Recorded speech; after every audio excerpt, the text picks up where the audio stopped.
ওং নমঃ ভগবতে বাসুদেবায়। শ্রীমদ্ ভগবদ গীতা ষষ্ঠ অধ্যায় ধ্যান যোগ। হরে কৃষ্ণ। আজ আমরা ধ্যান যোগের 17 নম্বর শ্লোকটি শুনব। যুক্তাহারো বিহারস্য युक्तचेष्टस्य कर्मसु युक्तस्वप्नावबोधस्य योगो भवति दुःखः।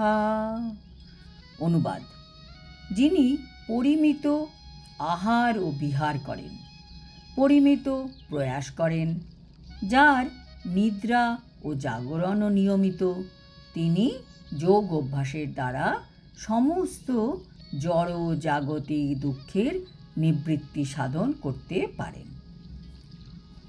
তাৎপর্য: যুক্ত শব্দটি এই শ্লোকে 3 বার ব্যবহার হয়েছে।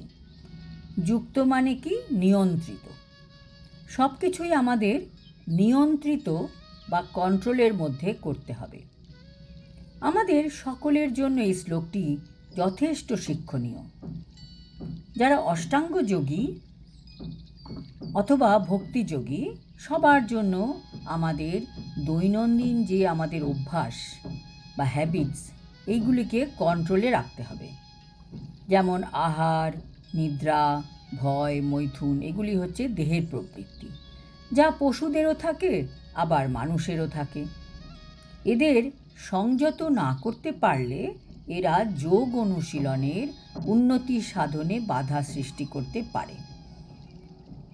ভগবানকে নিবেদিত প্রসাদ গ্রহণ করার মাধ্যমে আহারের প্রবৃত্তিকে সংযত করা যায়।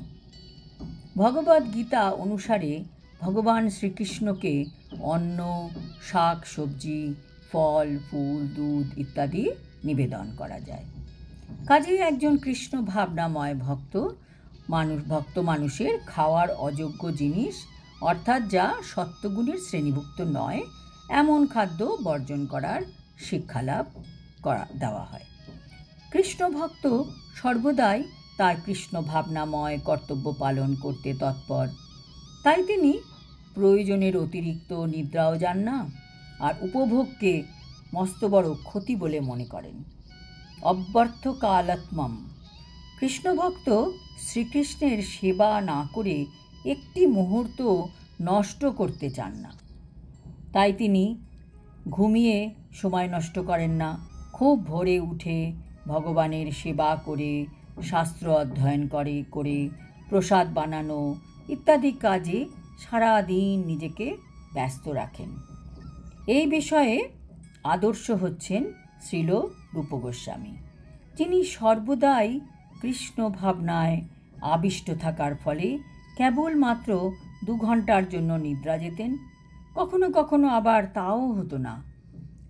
নামাচার্য ঠাকুর হরিদাস প্রতিদিন তার নির্দিষ্ট 3 লক্ষ নাম জপ না করে মুহূর্তের জন্য নিদ্রা যেতেন না, এবং এমনকি প্রসাদ পর্যন্ত গ্রহণ করতেন না।